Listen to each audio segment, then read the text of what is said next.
Hello everyone, I am Tacet and welcome back to another episode of our Gems of War free-to-play Let's Play series. So today we're mainly going to be focusing on Arena and basically just the progress that we've made. So we'll go take our tribute real quick. This of course can be claimed every single hour, and based on how many kingdoms you have a chance of getting their tribute. This chance is relatively low early on in the game, but there is still the slight chance that we get every single one of these. This will start becoming more important later, but as this current moment in time isn't really anything. We have a couple keys right now, haven't really gone over too much on keys, so now would be a pretty good time. Gold keys. Gold keys only drop commons and rares. They also drop a nice variety of resources right down there, as you can see. So we'll just go through all of them. We get two newer ones, Poison Master, which is an okay exploder, and a Winter Knight, which we could possibly use as a tank, but both of them are relatively towards the weaker side, so neither will really come into play much. He has Barrier, which is somewhat useful, which will protect against a full instance of damage against us, and we just get some standard little trait stones and stuff. Glory keys are the basic key that can drop essentially everything in the game. They drop rare and higher. They also, similarly to gold chests, drop resources, which is pretty nice. So we'll just go through all 10 of those, and we get a Dwarven Lord, Frost Giant, Marsh Strangler, and White. Out of all of these, the only new one that's actually somewhat useful is a White, and the main reason he's useful is because he gives us souls, and basically anything that gives more souls will be pretty useful, and as you can see, we just get a little bit of gold there. We do not actually want to spend any of our glory. These we always want to spend on the glory packs. We go over to the shop and head over to the glory rewards. This is what you should pretty much always buy with your glory, is whatever the current event week or event troop is. You can tell by the little timer there that it says when it expires. These are the best value of things that you can spend your glory on, and you still get some keys as well, while you're also getting new troops and much needed trait stones, as well as gold. And while we're here, one thing we need to go do, we do have 62 gems. We were able to get that earlier, and one really nice thing we can do with this is buy one of the 50 gems armors. We will want to eventually go for the 500 gem armors. As a free-to-play player, we will not have Death Knight armor, which gives 100% bonus to all stats, so we'll need both of these to basically make up for the fact that we will not have 100% extra bonus to everything. So when just starting off, we'll just go for the Assassin armor. Generally, I go for the Assassin armor first, and then go for the Celestial armor. well, you can do that. The Assassin armor and then the Dragon armor, mainly because gold you'll be needing for upgrading kingdoms a lot more than you'll be needing souls. Souls, you can go to Celestial armor if you wanted to after, or even as your very first thing if you wanted to be patient, go for a 500 one. The main difference is souls will mainly help you in getting all your troops leveled, but you reach a point pretty quickly that you won't exactly need as many souls. You'll need them for the soul forge, you'll need them for leveling, but as soon as you get past the leveling and you've kind of gotten one solid team, there becomes a very large amount of time where souls are just kind of average, whereas gold, you're going to be needing this to try to get into a better guild, you're going to be needing this to get all your kingdoms, and you're going to be needing this to upgrade your kingdoms, which are generally a higher priority than obtaining souls. But for now, we are in the instance where we do need a lot of souls, so we are going to be going for the 50% off the Assassin armor. To be able to enable this armor, all we have to do is go under our hero, go under armor, and then go to the corresponding armor. We can also change our appearance and put ourselves in the armor like that. So there we go. We can also wear the hood, but I normally don't wear any of the hoods. So any other keys? Gem keys. These are basically like glory keys. Well, kind of not. They don't have the resource drops. All the keys above gem chests do not drop any kind of the resources other than trait stones. They only drop the actual troops and the trait stones. Gem chests are ultra rare and higher, so whereas glory chests were rare and higher, these are now ultra rare and higher, and as you can see, the chance of getting even rarer troops has been increased. The chance of getting epics, legends, and mythics are all higher within a gem chest. Event chests is basically an exact identical to that of gem chests as far as drop rate, except they're 50% more expensive. The reason for this is they have a good majority of drops that only drop within the corresponding kingdom. This is based on whatever the event week is. Of course, there are rotating events that rotate every single week. This one is currently the Urskea Kingdom, which is, we can't even see it. It's all the way blocked over there, but it is the Urskea Kingdom, meaning all or most of the event key drops will end up being from Urskea. This is currently a week where event keys isn't particularly useful, at least for PC and mobile. Most of the troops within this kingdom aren't really good, and one of the two that is a common, which we already got, which was the Leshy, and the only really good thing would be the Legend. But we'll go open this real quick. Generally, you do wait, and we get one of the Corrupted Urska. Most of the troops from this particular kingdom we won't need to bother with, but there's one of them from it. But yeah, whatever you end up opening, a good majority of it will be whatever the event kingdom is. Guild chests. We've opened a couple of these in the past, but what these essentially do is they have a 50% chance of dropping a guild guardian. These are the 6 troops that are related to the guild. Each one of them basically create a combination of 2 different colors and then give you some stats. Getting a team of 4 of them can be an okay team. You basically build a team out of any 4 other than sacrifice, and you can actually run that team up to about level 50 or even almost to a level 100 decently, just by targeting them at skulls and kind of just letting their buffs go like crazy. For the other half of the drops, it is based on your seals within your guild. If you go over to a guild, if you are in one, and I definitely advise getting into one, even if you don't really intend to interact with them, you can see that there is a number right over here, and as you get higher and higher, the other half of the 50% of those keys becomes much better, and you can get them as high as glory keys, even as high as gem keys if you happen to be in a guild that goes that far.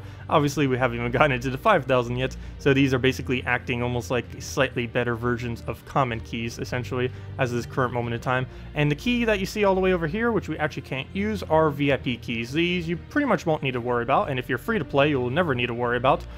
These just have a higher chance of dropping higher rarity things like legends and mythics. If you were interested in 100% completing and getting everything within the game, generally people will unlock the VIP chests for that purpose. You can easily still do the same thing off of gem chests. Gem chests will actually give you 3 times as many drops relative to how much you would spend on VIP keys, so you don't really need to worry about it too much because you're technically getting 3 times as much from these, though you are overall going to be gaining less legends and less mythics from opening up gem keys compared to VIP, but it's not really something you need to worry about. You can easily still obtain everything without access to them. So, other than that, what else do we have to go over? Well, the main thing, I believe that's mostly kind of side things. Arena. Of course, we have been doing Arena quite a bit just to try to accumulate a bunch of souls whenever you make a new account. This is pretty much always your first priority. Get a bunch of souls, be able to level up fully at least one team, and then work with that team for a little while until you can eventually diverge into other teams. And this you can farm pretty much without any kind of restriction to your leveling or to your account, mainly because it gives you a lot of souls, and regardless of what you currently have as far as like if you like bought some troops or anything else like that, happen to get lucky ones or unlucky, doesn't really matter, because in Arena basically everything is perfectly fair since everyone gets the whole drafting system. The only thing that you can slightly do to curve it towards your favor is having a better weapon, but for the most part, using basic weapons is going to be sufficient for this low of a level. So we have 3 choices here. I will be going over right now basically how you go about picking what you want to do in Arena. So you want to get a damage source, you want to get board control, and that's basically the only thing you need, damage and board control. Out of these 3, I already know I want to go for Centaur, because he's literally both of them. He destroys a row, and destroy, for any of you that don't know, there is a difference between destroy and remove. Whenever a card says destroy, that means you accumulate all the mana for whatever it hits. So if you're hitting a row like we're doing here, and it hits, let's say, 3 green, we would accumulate those 3 green, as well as anything else that it happens to run into. So that's pretty beneficial. It will also, whenever it hits through skulls, instead of giving any mana, that will count as 1 additional damage to the first enemy. So that would stack and kind of synergize with what he already does. So that's going to be pretty nice. Generally, you do not want to have a mana like this when you go into Arena, but all of them are pretty much bad like that. As you can see, we have an 8, an 8, and a 7. Generally, when you're running an Arena, you want to have a troop that is divisible by 3 for their mana. Something like a 3, 6, 9, 12, and 15. 11 is also fine. You generally want to get a number like that, mainly because in Arena, a good majority of your mana accumulation is going to be by 3s. So it's a little bit harder, because like when we tried taking yellows to get this guy up, we're going to get him to 6, and then we're going to have that nice little, or a horrible gap, where we only need 1 mana, and then it's just a little bit annoying. Luckily, he is a destroy, so he might be able to make up a couple of those manas, especially if we get additional troops that have weird numbers like that. So based on these, probably an Owlbear. Night Terror is pretty good for damage, but how low its HP and armor is might be too big for liability. Devoted is basically useless. And Owlbear, same amount of damage, actually, surprisingly, but it also reduces down the attack by 2. So slightly higher mana cost, but definitely something I think would be a good alternative. It's much sturdier. We don't really have anything that has a high attack. Would be good if we could get at least one thing to go do that with. So there we go, perfect. We do get a couple different choices that do have a slightly higher attack, though as you can see based on our colors that we have over there, we're currently using yellow, brown, and green. We will unfortunately not be able to cover all of the colors that we need. I'm leaning here towards a Dragon Knight. If the enemy team happens to be using a dragon, that's going to be a very, very solid pick. His ability in itself isn't really going to do much, but getting 24 additional damage within arena is very, very, very powerful. So we're probably going to use him right up front, use him kind of as a sacrifice kind of troop, and then we can just switch our hero weapon over in the top right corner to whatever we want to really use. And in this case, I guess we go either blue or purple. That's really our only choice. So I guess we'll just go with the hero sword then, since it's a much lower mana cost, and we'll be able to work pretty well with that. A hero earlier on in the game you generally just put in the back of your team because it has such low stats. If you try getting hero classes and kingdom upgrades and stuff, which I'll explain more in the future, they don't actually apply to your hero here. The only thing that applies to your hero is the natural stats that it gets from leveling. It's a little bit of an outdated system with that, but for the most part, all you really need to know when you're first starting out is basically just put your hero in last slot, because it is almost always going to be the weakest thing on your team. So we'll reorder it to that. That is one thing I did want to mention though before I go and show a couple of battles of arena. We're not going to go through a whole arena, but I just kind of want to go for a couple of them, show them. And I think we went over to drafting enough. If you still have any questions about drafting, definitely feel free to leave it. I have done videos on it in the past, but definitely leave any questions you have about it. Generally, the way you go about it is just get board control and get damage. And what do I mean by board control? I mean basically anything that can manipulate in a board in a way that you can easily control. Like this thing, we can destroy a single row. We know exactly where that's going to hit. It's going to do the same thing every single time, and it's going to help us be able to accumulate our mana so that we can actually hit them. But one thing I did want to go over that I didn't actually mention in the previous video is this whole mana surge thing. This is a interesting concept. It's a little bit different than the old Puzzle Quest games, if you know like what Mana Surge is and all of those. Essentially what this does is when you end up taking a 3-pair, there's a chance every single time you take a 3-pair that it will Mana Surge. When you Mana Surge, you will gain a basically double the initial amount of gems you took. So for example, if we take a 3 and then we get a Mana Surge, we will then get 6 mana. But let's say we take a 3-pair and then we have a +1 banner, like the brown-blue banner that you have by default. Let's say we had that active. If we surge on a 3-pair of blue, we would actually get 7 mana. The reason for this is the surge triggers first, which brings us up to 6, and then we get the +1, which brings it up to 7. This is the same with Water Link, as well as every other side effect that gives like a +1, a +2, or anything like that off of either a banner or an ability. As far as 4 times, these currently have a chance to Mana Surge. I believe this is actually being removed in the future. Generally, a 4 times will only give you an extra turn, but at this current moment in time, they give you an extra turn and have a chance of mana surging, whereas a 5 times will always do a mana surge. So if you take a 5 times of mana, you'll end up getting a 10 mana at minimum every single time, unless you are diseased, which is a stats effect that reduces the amount of mana you accumulate. And these numbers that you see over here are just represents the chance that you have when taking a 3-pair that it will result in a mana surge. So if we take like a purple, for example, there is a 13% chance when we take a 3-pair of purple that we will be able to get double that much mana. And these, you may notice, is quite a bit higher than last time. I don't think I actually showed them last time, but if we would have, they would have been very, very, very low. The main reason that made them go up is actually from getting a bunch of kingdoms. Whenever you do level kingdoms, it's one of the reasons why you actually want to level it initially. The way that mastery works is it's really effective early on, but then gets a lot less effective later on. So you definitely want to get these numbers up higher. And generally, when you first start out, you want to be focusing your gold on first buying every single kingdom, which you can do at level 25, and we'll probably be doing for next video, and then start to level 3 every single kingdom so you can accumulate some of your hero mastery so that you can throw it against your chance. And by the time you get level 3 on every single kingdom, I believe you'll be somewhere around a 25% mana surge chance, which is a great way, kind of base value to progress from. Anyways, let's get into arena, do our actual arena battles. As I mentioned, I'm not going to be doing all of them, just a few, just just kind of demonstrate what Arena is like.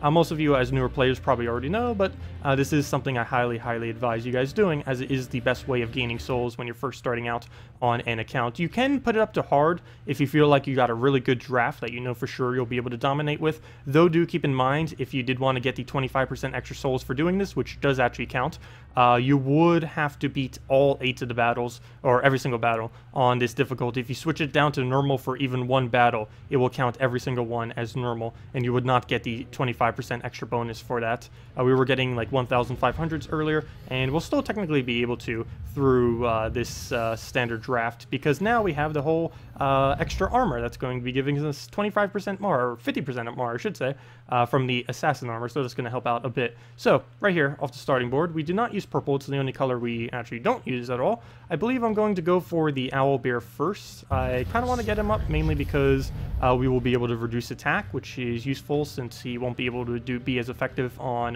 matches. As you saw right there, whenever he takes skulls. As you saw there, we did end up getting a surge already. I was just explaining that in detail, and there it goes, coming in our favor, getting the like 13% chance or whatever we had of actually surging on that. As you get later into the game, that number gets more towards about 40, 50. I believe it can even get to about a base of 60-ish once you get like very late in the game. But when you're first starting out, you mainly just want to get that to about 25,000, 33,000, around that general area, just so you have at least some form of chance of getting a mana surge, because teams do get used slightly differently based on if you do or do not actually have the capability to mana surge easily. So that was really lucky right there. We got the 4 times of blue, so that does bring us up to the full amount that we're going to be needing here. I'm kind of hoping he kind of disrupts something over here so that we're going to be able to swipe that with the centaur. We'll see. And that's exactly what I needed him to do. We could go for the brown if we wanted to, but because we have this troop, we can actually just go and use our board control that we have, destroy that rogue, get the skull, and nice little matches right there. So this damage, only 8. This does even less than our other thing. We really need them to have a dragon to be able to do almost any damage at all. Let's see. So is there even much of worth in throwing? I guess so. Might as well. We can now kill it off with the blade before it does anything. Now that that's going to be sitting there for a while, we can go through the owlbear, so we don't need to deal with the attack value for as long. As you can see here, there's a nice little match. We'll take that, go for the green right into the skull. Anything else we can move? Not really. I think I'm just going to kill it low enough that it's in one-shot range of that weapon. Just get a lot of turn out of that. Anything strategic we can move? One thing to note when taking pairs is you always want to consider what will actually drop. Of course, you have no capability of knowing what can drop, but you know where things can drop. Like obviously, if we take these 3 greens upwards, we know a gem will have to be replaced there, there, and there. So if that was to be so, there's a chance that we get a blue or a red right there that will result us in will result in us getting a 3-pair. There's also a very slight chance that we could get a double blue drop, which would result in an extra turn. And neither of which happened, but there is a chance that both of those would have happened. So you do want to keep those in mind. If you have a move where you know pretty much nothing's going to happen, like right here, we can either take this brown, we can take this green, or we can take this brown. Based on what we see on the board, we know that we want to go for this brown, because if we do this, there's a chance that there'll be a double green there, a double green there, a triple green there, a purple there, or a red there. Whereas we take this brown, there's only a chance that there will be a double yellow, which is very little. And if we take the, what was the other move that we could have taken? I have no clue. That green. If we took that green, the only chance we would have is a double skull or a double purple, or a triple skull and triple purple. But that's a lot less options than over here. So we do take that, and as you can see, it did pay off by us actually getting a red pair, which gives us just a little bit of extra mana. It's a great way to kind of just get ahead of your enemy, particularly if you're at some kind of disadvantage already, either because of stats or anything else. Works particularly good in arena because, of course, you constantly want to stay ahead of your enemy because the stats are relatively similar, and it is possible that if they're running a really decent draft, that they can just destroy you with what they have. So there we go, first battle down. See what we have on our next one. As you saw me doing earlier too, you can shift your positioning. Do make sure to do that. You generally do not want to use your team within default. As I mentioned, you generally want to put your hero to last slot, and whatever has highest attack to first slot. Your main board control or damager, depending on what you want to go with, you put in third, and second's basically just your throwaway troop. Actually, sometimes even your first is your throwaway troop. But the only thing that really matters when early game is hero in last, and the most important troop on your team in third. For any of you that don't know, I believe I mentioned in previous episode 2, third slot currently in Gems of War and pretty much through the entire game's history. Third slot has been the safest possible slot you can ever put anything. The main reason for this is skulls will end up hitting your first slot very heavily and partially on your second, and your last slot can be hit quite easily by troops that hit last slot. Like, for example, this guy, he only hits the last enemy.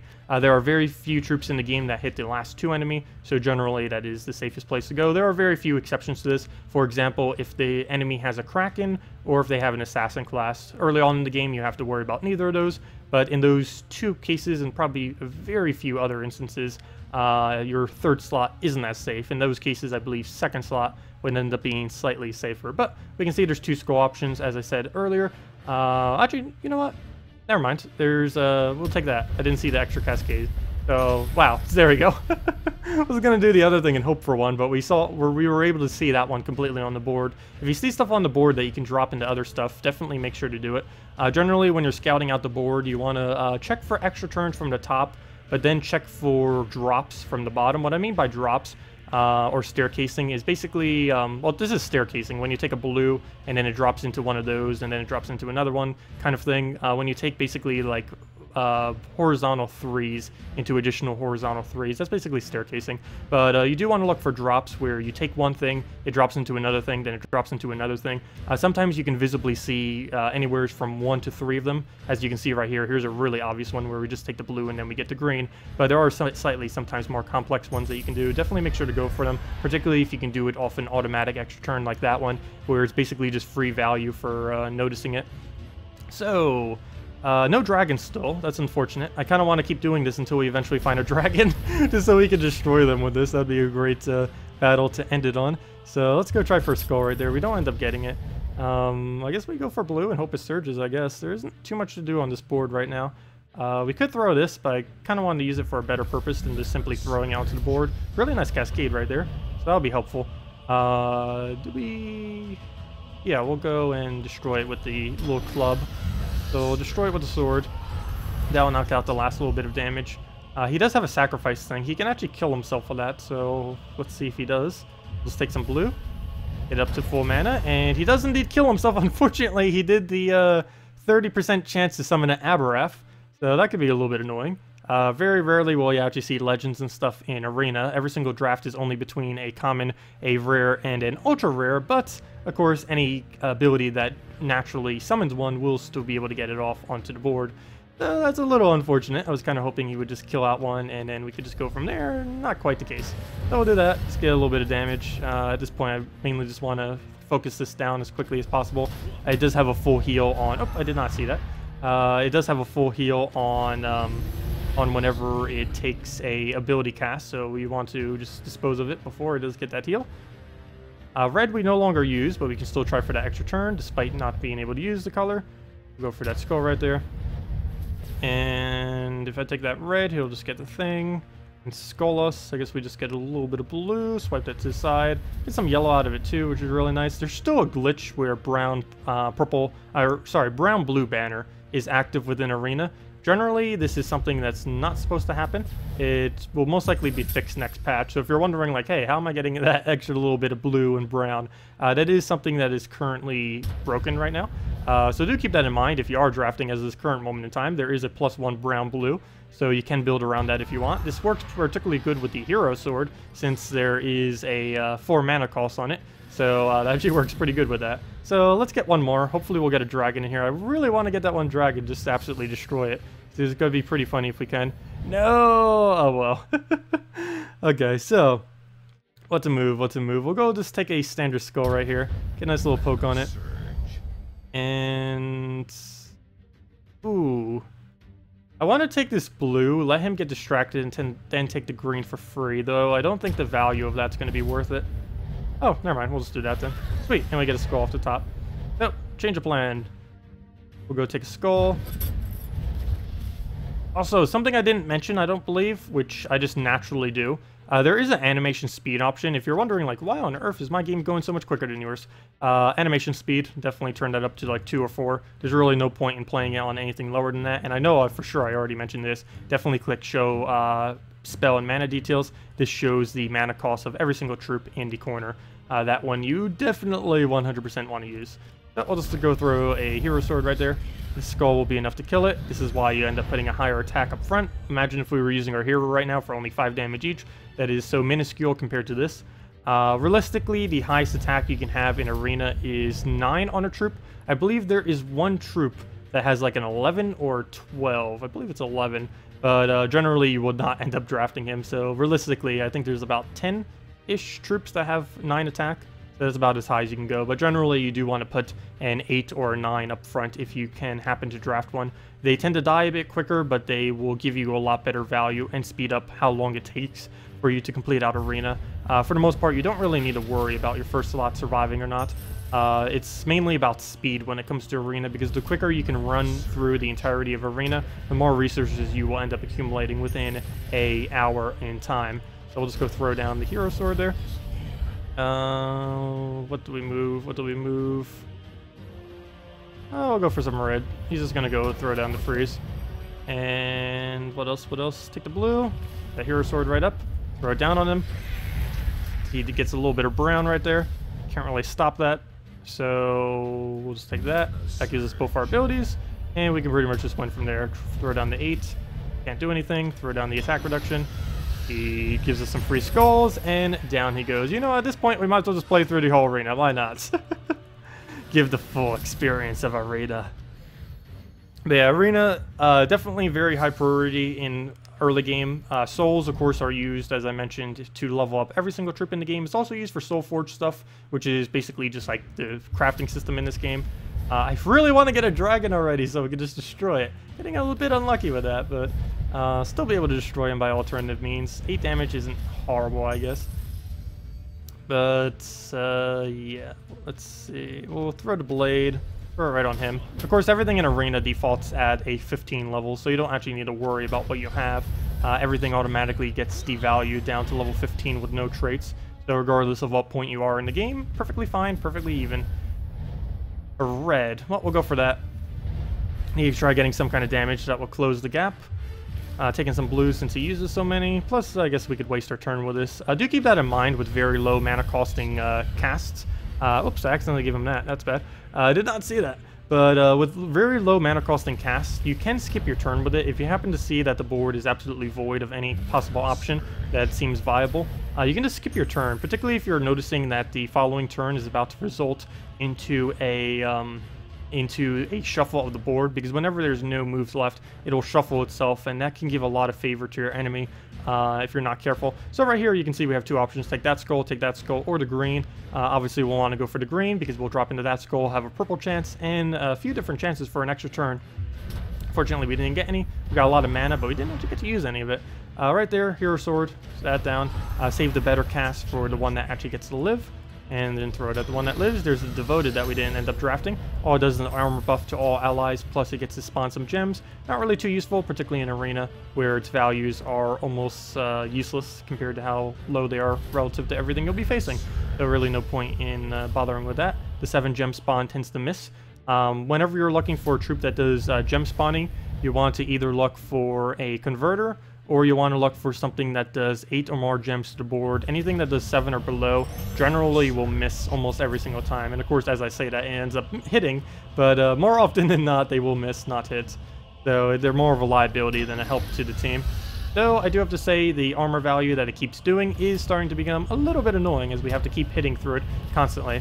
As far as how long an arena takes early on in the game, as you guys can see, it can vary quite drastically, mainly because you don't have the weapon choices. So luckily, no one around you has the weapon choices either. So you don't really need to worry about if you have a better weapon or not. But there are some weapons that can basically wipe through arena in about very quick, probably like 20 minutes, not even. There's some very, very nice weapons for that. I believe the earliest weapon that you can get that does something to that degree would probably have to be the War and Peace weapon, which you can obtain from completing the Kazale Kingdom after you've completed the Adonis Kingdom. It's one of the only kind of things in the game where you actually have to complete out another quest line in order to do the other quest line. It's kind of unique. I thought they were going to expand upon that a little bit more. They may in the future, but that's currently the only instance of it in the entire game. So Need a little bit more damage, very, very close. I'm actually going to give him all this mana. It doesn't matter too much if we give him reds, yellows, and stuff like that, because he doesn't actually use those colors, so I'm not as afraid of him taking that from the board, because he's not going to get any value out of it. And we can just go for the last little poke right there, and down it goes. So, onto the, I believe, 5th battle. Still, unfortunately, have not gotten a single dragon enemy to throw this blade against. No. Come on, we have 3 chances every single time. I know there's not a excessively huge amount of common, rare, and ultra rare dragons, but there's still enough, and enough decent ones that people should be drafting it. Really surprised not to see any. I really want to take that yellow, but he's just going to get so much blue out of that, so I'm not going to bother. I'll take the brown right there. If those double yellow would have been double blue, that would have been perfect for what we needed, but we'll just swipe that, see if we can get any board control for this. I kind of just want to move it over here and try for the blue or something, maybe. We could look for the exact amount of accumulation we're going to be getting, like check every single row to see what colors we're getting. Normally I don't bother going for it that heavily. It's a little bit of a waste of time to check that sometimes. So we'll go for the purple into the red into his skull right there. He does get an HP buff, which is much better than the Devoted for sure, because as I mentioned, it has a transform, which is kind of like a convert. It transforms a color into another color, and then it gives a bunch of life to allies, and it's boosted based on how many it actually ends up doing. And in that case, they got enough that I think it did like 6 heal to all of its allies. Very huge. A little bit annoying to have to take out. Will take slightly longer, but we should still be able to damage it out. One really safe thing that... Oh, wow, we could actually lose this one. But one really safe thing that you can bring into Arena to increase your win rate just a little bit is if you happen to notice if you can draft a Summoner. Summoners tend to be pretty consistent because they can just keep making a flesh wall of stuff in front of your... important troops to make sure that you basically never die unless they specifically die, because they can just perpetually keep summoning for you, which is generally pretty nice and is something to consider when drafting within Arena as well.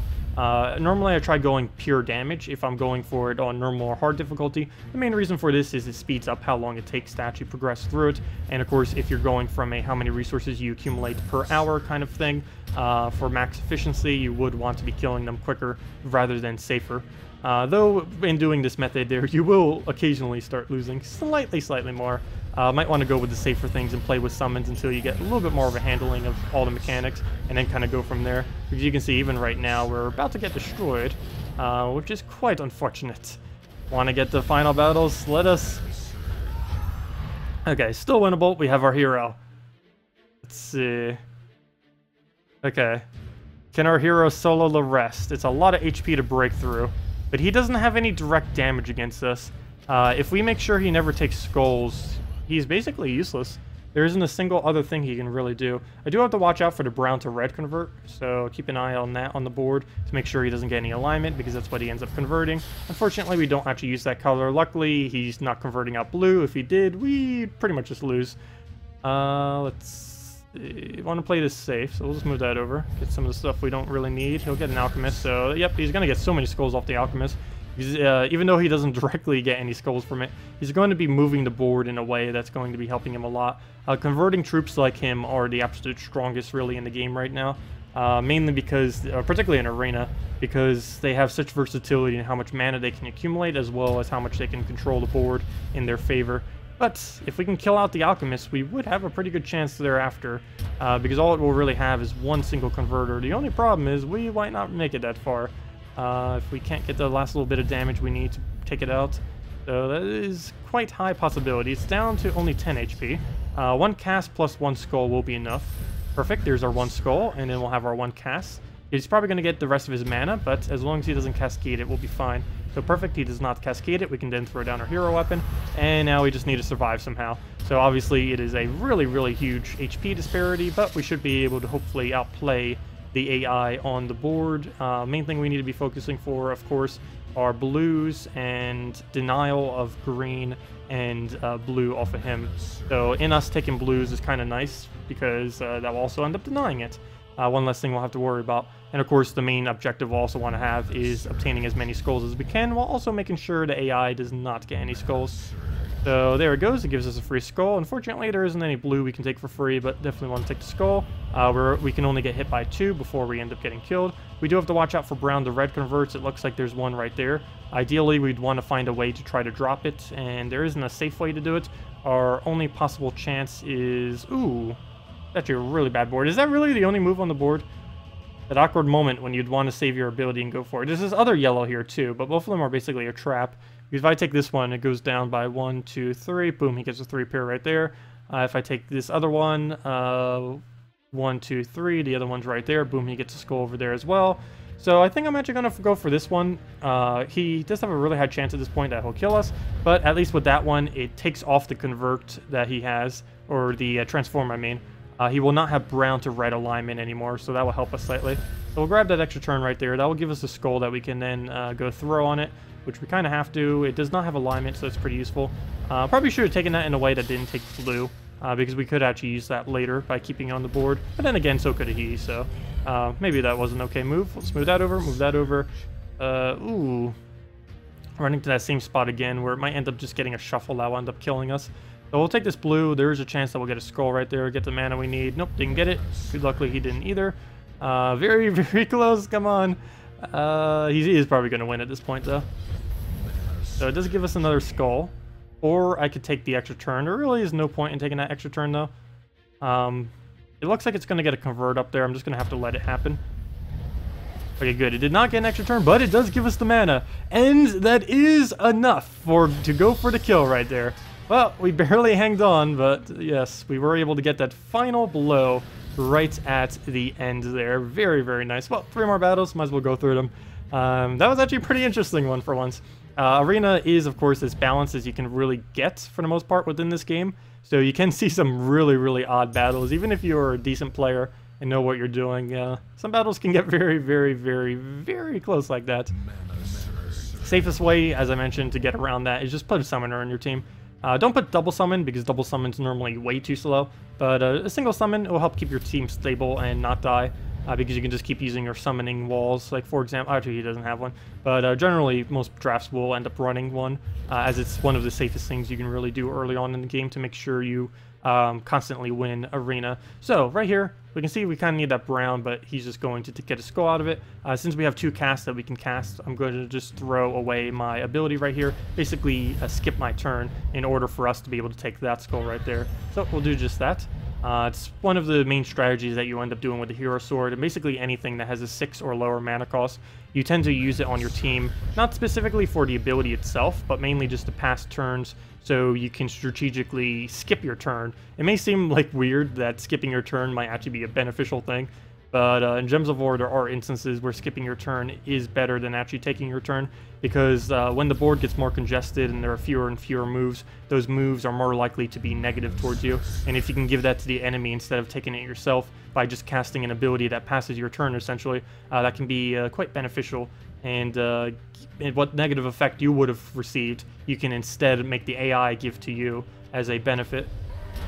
So we did that. Was trying for the skull. We end up getting a 3 pair right there. That's why you try for that stuff.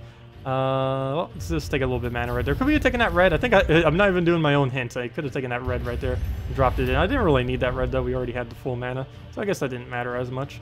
Let's go take a blue right here. Gets back to full mana. Like I mentioned, we need to skip our turn. Just reduces attack down to basically 0 at that point.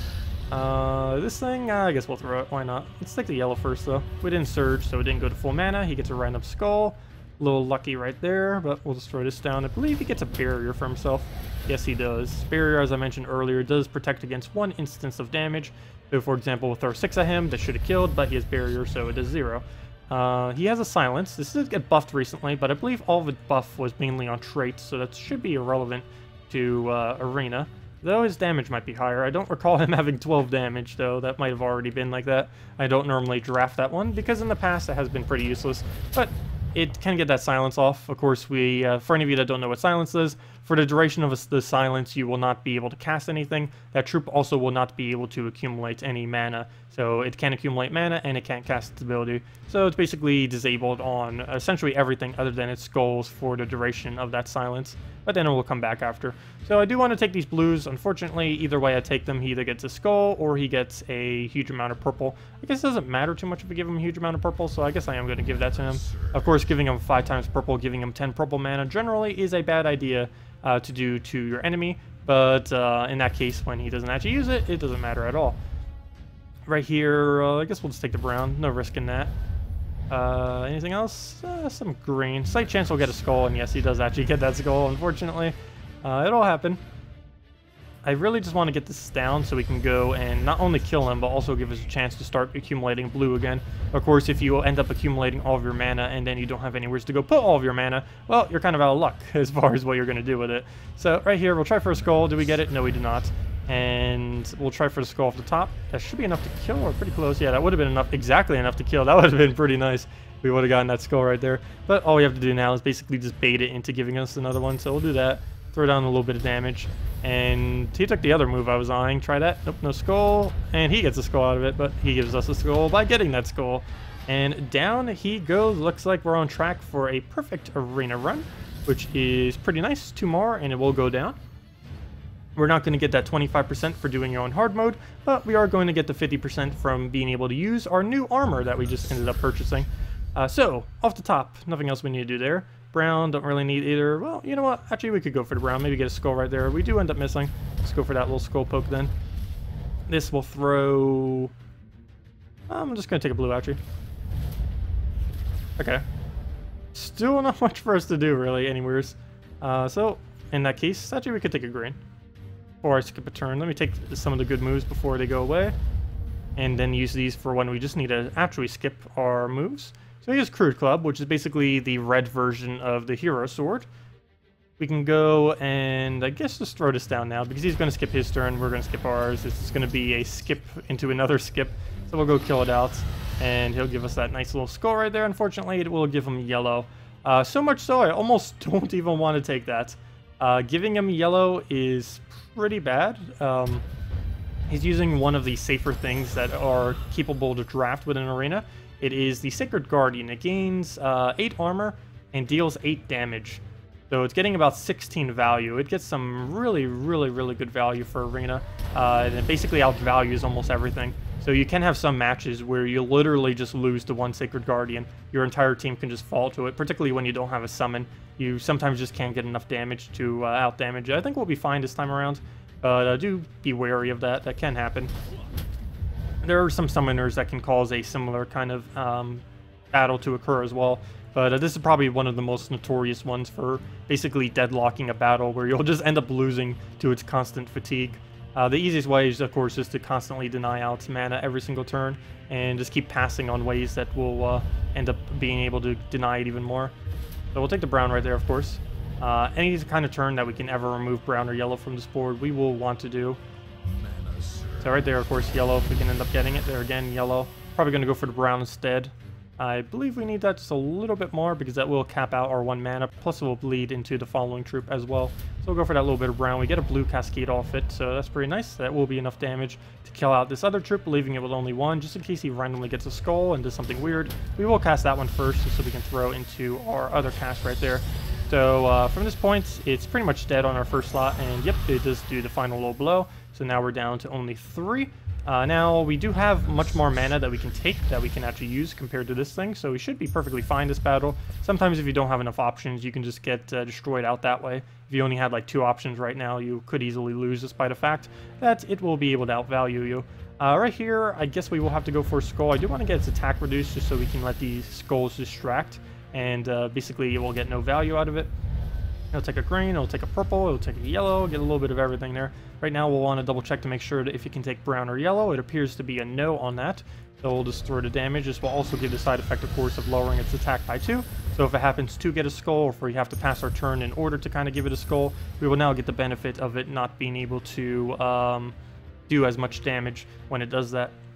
So right here, I am going to want to get that owlbear up again for the exact same purpose, lower it down to 3 attack, so in case it does get a skull, it will not be as effective. We are going to have to throw our hero soon, and based on what's currently available on the board, I think I'm actually going to throw it right now, because we can't get much of a move. He denies us on the blue, which is quite unfortunate, because that is about the only thing that we really had for a follow-up, was kind of hoping something else would kind of cascade. We could try, like, dropping that, but we don't even have any way to drop it, so we'll just take a red. He can't do anything either, at least, so... at least we're both kind of in the same situation right now. I'm tempted to take this brown. Of course, it will deny it as well, but it does get the last little bit it needs to kill out our hero. And as you can see, the whole kind of it soloing an entire team thing starting to slowly come into play right here. But if we can just get one more instance of damage right there, perfect. That will be enough to kill it. But yeah, be very careful with a single Sacred Guardian. It can do a lot of work to your team. And we gained a level. I believe I mentioned this earlier, but just to reiterate, you do want to spend all of your masteries evenly. This is mainly because, as I mentioned, also this gives you a higher surge chance. And with how surge chance works in this game, the lower levels that you obtain of these are more effective than the later levels. So if you are spreading this evenly, you're going to get better value overall. So we're just going to throw this down on green right here. These also give some weapons. We didn't end up getting a weapon that time. But they also, if spreading it, gives you some weapon variety for every single color. So you actually have something to throw.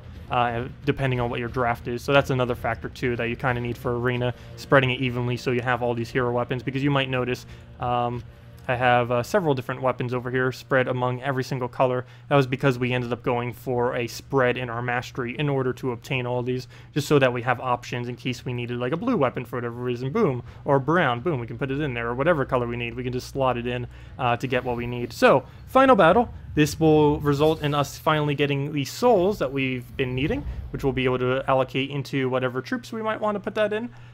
So, right off the bat, still no dragon. All these battles, and we were not able to get one dragon. That is very, very disappointing. I so wanted to get at least one battle where we got to do that, but oh well. He's perfectly fine without that. We were able to win through everything, even without the extra 24 damage that he could potentially do per cast. Let's see, I'll take that green. I do want to start getting a little bit of attack reduction. I actually want to focus down that Penitent if I can, and just throw both of these down. Penitent could be very, very, very bad for us. He ends up throwing a death mark on both our first and last ally. Let's see, how much damage does he do to himself? 7. So I would need to do 9 damage to him. So yes, I need the Owlbear. I need to throw Owlbear on him is what needs to happen right now. Some way, somehow that needs to happen. We're going to throw down first slot because I need 9 damage, which we're going to ideally do by 1 Owlbear cast. And if we could just surge... Oh, wait, never mind. We don't even need to surge. We'll take the brown right there. Perfect. Exactly what we... Oh, no, I forgot. Brown's blocking it. Well, we need the green then. You and your blockiness. Oh, we didn't get the surge. We need 1 more green mana. The struggle of not having something divisible by 3. Exactly what I was referring to with that. Well, we'll be able to kill him, but he's going to get the double death... Excuse me. He's going to be able to get the double death mark. Death mark is a 10% chance every single turn, except for the very first turn, that the troops will die. Like this turn right here, they had a 0% chance that they will die. But every subsequent turn, there is now a 10% chance that they will die on my turn until they get cleansed off. And do keep in mind, unlike every other stats effect in the game, the roll chance to die to the death mark rolls before the chance to cleanse it. So for example, as I mentioned in the previous video, there's a 10% cumulative chance that every stats effect will be worn off other than poison. This means the first turn will have a 10% chance, to 20, 30, 40, 50, 60, so on and so forth, until it inevitably hits 100 or just triggers. But in the case of Death Mark, the Death Mark's 10% chance will trigger before the 20% or the 30% or whatever the percent happens to be based on how many turns have passed. It rolls before that percent chance of cleansing, so do keep that in mind. So even if you had a 100% chance of cleansing the following turn, there's still a 10% chance that it will die because it gets rolled beforehand. So right here, I do want to throw his ability pretty much immediately, mainly for the fact that he is about to die. So, or the chance of dying anyways. It doesn't mean necessarily that he will, but there is that slight chance, and you know, you kind of just want to throw down your abilities as quickly as possible on Death Marked allies that, or get a cleanse onto them. Cleanse will remove it as well. There are abilities in this game that say it'll cleanse an ally. This removes all negative status effects, and that includes Death Mark, as well as poison and any other kind of negative status effect within the game. So we'll just take a brown right there. One thing to note about it is cleanse does not remove stat reduction though. Like for example, we have a stat reduction of 2 attack on this troop. That does not get removed when you end up doing cleanse. Also, wow, we're actually losing a lot of things. 8 attack right there. Nothing to scoff at. That is pretty decent right there. So, can we get a blue? That'd be nice if we could kill it with the hero sword. Can we get the hero sword kill? Nope, we're gonna get the single skull. And down it goes. Well, there we go. Perfect 8-0 arena. And why would you want to do this? It would be for this right here. Mainly, not those. Well, this is kind of nice. It does give us 5 glory keys. Glory keys are, as I mentioned, rare or higher drops. But right there, 1,800 souls. I'll take it. And if you were to put it on hard difficulty with no thing on, no armor, I believe it's exactly 1,500. Which means if we did both of them at once, I believe it's 2,100 if we were to do it on hard difficulty while simultaneously also using the assassin armor for 50% extra. So there we go, 1,800 souls. That will definitely help a lot in aiding our allies or aiding our troops and getting them leveled. 30 trophies. This is pretty irrelevant.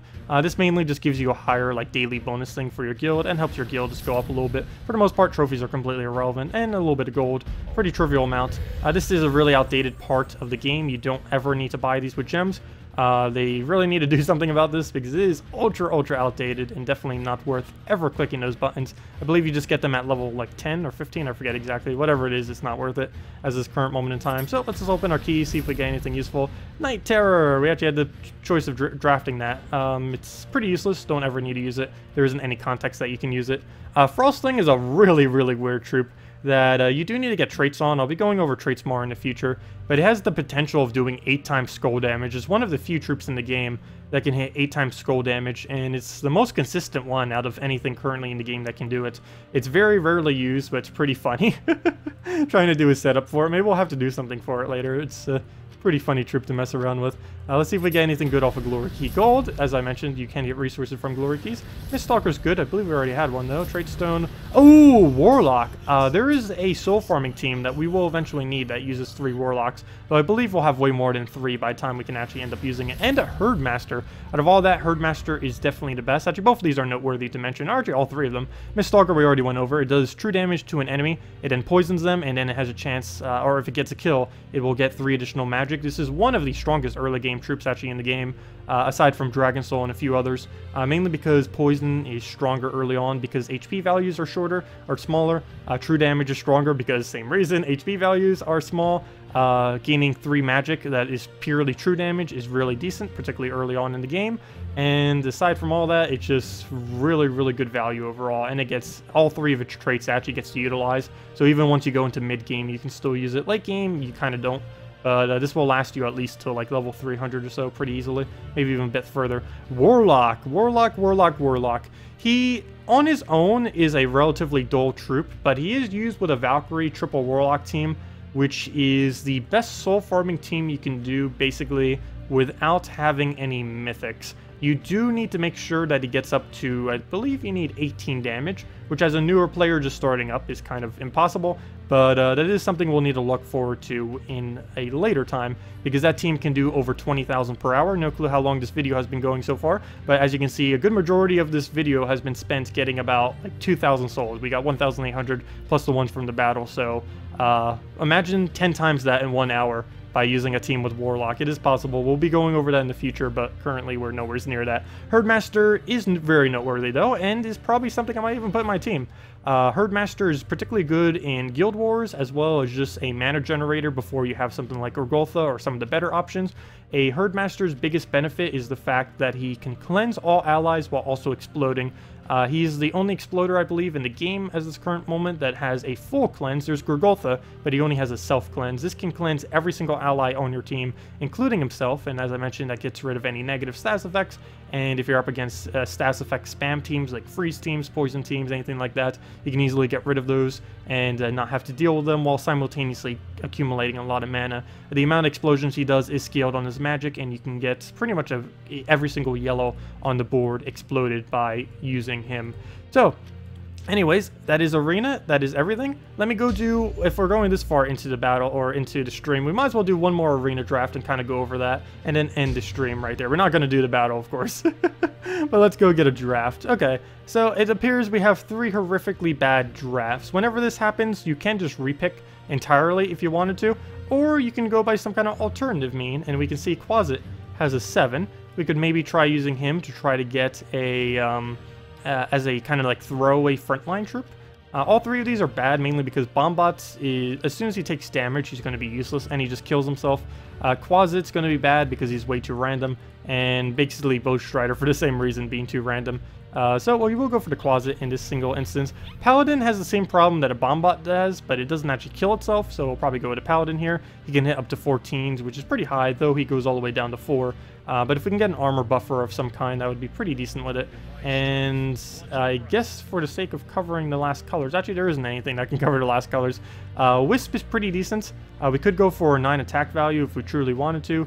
Wayfinder, not really going to give us much value though. I believe out of all this, it might surprisingly be best is to go for the Wisp, mainly because it has board control in the weirdest of ways. It jumbles the entire board, so essentially how like a like I was mentioning earlier, with you could jumble the board by or when there's no more moves left on the board, it ends up getting jumbled.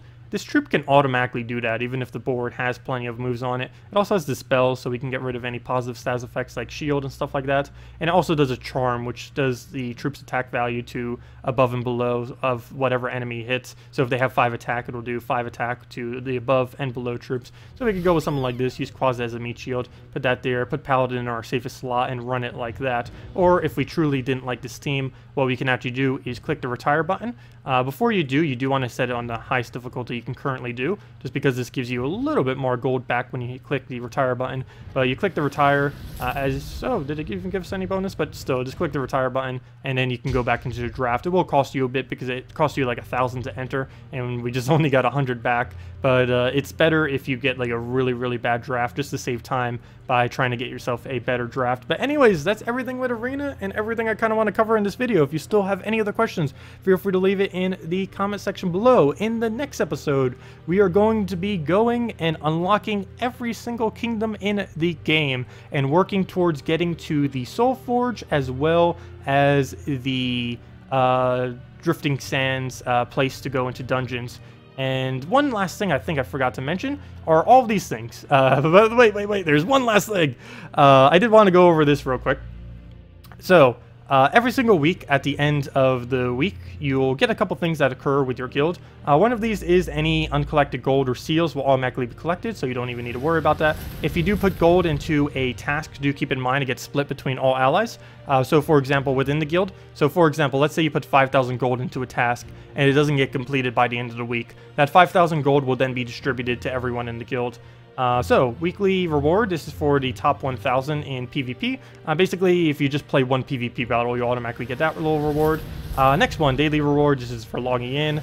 You get a little bit extra bonus for that. And there is the guild task. If you're wondering why did we enter a guild, it is for these drops. You can get a lot of free stuff for just being in a guild. You can see we're getting all of this, and if we go and check into the other menu, you can see that for the cost of literally 0, we have donated 0 gold, 0 out of 0. If we go over to right here, let's see. As you can see under the gold category, 0 out of 0. We have contributed absolutely nothing to this guild other than trophies and seals, yet we still got all of those resources for free. So I guess we're still going. We got a little bit more. Addition, useless. Chupacabra, useless. Giant Toadstool, useless. Pride Hunter, really only used in Arena for the purpose of silence. And the rest we've already gotten. More gold keys, go. Swordmaster, you'd really only use this early on in the game if you're finding the legends and mythics early on, because he deals mana based on what their total mana is. It doesn't matter what their current mana is, but what their total mana. Generally, this is a completely useless troop, but there are some circumstances where it is okay in early game. Armored Boar is somewhat good for its really high boost ratio whenever you hit skulls. Rockworm is pretty good for looping, and it creates extra browns. Snow Sprites, Warhawk are both pretty irrelevant troops. And that is all the things. And now for the really nice ones. Let's see. A stone. Lady Sapphira, though she's useless. She's an epic. Gorgon, you don't really use it. It has a nice boost ratio off of its attack. It destroys a row and does some extra damage based on red destroyed. The only problem is I believe it hits a random enemy, and same as Bombardier, so you don't really end up using them. Cyclops, though, there's a slightly better brown-red. He can do a targeted enemy and does quite a bit of damage based on his attack. Attack buffing it can be pretty good. Hellfat Hound is one of the top 10 worst in the game. Sabertooth Lion is used basically just if you can get a kill with it, though if you have a Mist Stalker, you're better off just using that. White we already went over. Dragotar I believe we already went over, but if I haven't, this is the core troop used within a pure 4x Dragon team. And Night Terror is useless. Marsh Raptor is useless. Mummified King is arguably the absolute worst. I said top 10 earlier. There's the number 1. And there we go. Okay. Anything else we got from keys? Nope, that would be it. So there were these 2 other mails. These were just going over the little shard thingies. The devs were giving out a bunch of them for free. We will be opening these later once we actually unlock those. No point in going over them now because we have not unlocked the area that can actually obtain them. So I'm not even sure we would actually get them if we actually tried opening them. So anyways, next video we will be unlocking all of the kingdoms, and from there we will be focusing on getting everything to level 3, and we will be focusing on unlocking these 2 mini games, the Soulforge and the dungeon. Soulforge is from Blighted Lands, dungeon is from Drifting Sands. Both of these can be unlocked at level 25. So anyways, thank you all so much for watching, and have a wonderful day. If you still have any other questions, feel free to leave it in the comment section below. Goodbye, everyone.